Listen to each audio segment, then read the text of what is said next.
Hi hall, இன்னைக்கு Kerala style கலத்தப்ப recipe தான் ஓவனில் செஞ்சு காட்ட போகிறேன். இதுக்கு 1 கப் பச்சரிசி எடுத்துக்கோங்க. தண்ணி நல்லா ஊற்றி வாஷ் பண்ணிக்கோங்க. ஒரு 5 மணி நேரம் ஊற வச்சுக்கோங்க. அரிசி நல்லா ஊறினா தான் ஃபைன் பேஸ்ட் வரும். இப்போ 5 மணி நேரம் கழித்து நான் மிக்ஸி ஜாரில் ட்ரான்ஸ்ஃபர் பண்ணிக்கிறேன். இது கூட 1 கப் ரைஸ் ஆட் பண்ணிக்கிறேன். இப்போ 2 ஏலக்காய் ஆட் பண்ணிக்கிறேன் ஃப்ளேவருக்காக.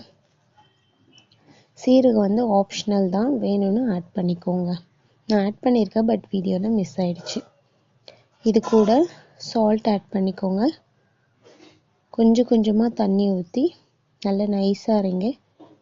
நைஸாக அரைச்சா தான் உங்களுக்கு அந்த ஃபைன் பேஸ்டில் இருந்தால் தான் அப்பம் நல்லா சாஃப்டாக லேயராக வரும். கொஞ்சம் கொரகொரப்பாக இருந்தாலுமே ஹார்டாக இருக்கும் பார்க்குறதுக்கு. இப்போ இங்கே பாருங்கள், நல்லா நைஸாக அரைச்சி எடுத்துக்கிட்டேன்.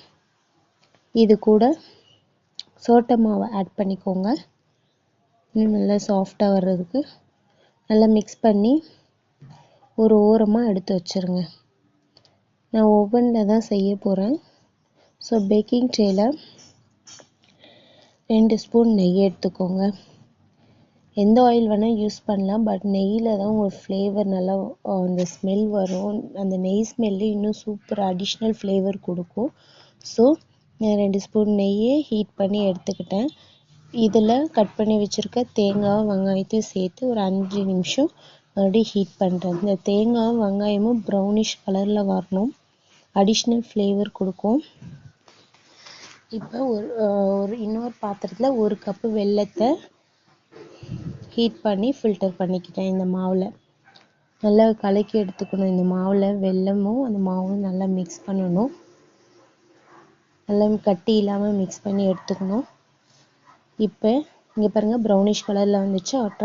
ஒரு பிளேட்டில் ட்ரான்ஸ்ஃபர் பண்ணிக்கோங்க. இப்போ அந்த மாவை இதில் ஆட் பண்ணிக்கோங்க. பேக்கிங் ட்ரேயில் நம்ம பிளேட்டில் எடுத்து வச்சுருக்கோம் இல்லையா, அந்த வெங்காயம் தேங்காய் அது கொஞ்சம் மேலே நல்லா எல்லா சைடும் போகிற மாதிரி தூவி விட்டுட்டு ஓவனில் 20 மினிட்ஸ் வேக வச்சு எடுத்திங்கன்னா கலத்தாப்பம் ரெடி. நல்லா ஆறுனதும் கட் பண்ணி சாப்பிடுங்க. நான் கொஞ்சம் ஸ்பீடாகவே அதை எடுத்ததுனால அந்த ஷேப் வரல, பட் இது ரொம்ப டேஸ்டியான ரெசிபி. ட்ரை பண்ணி பாருங்கள்.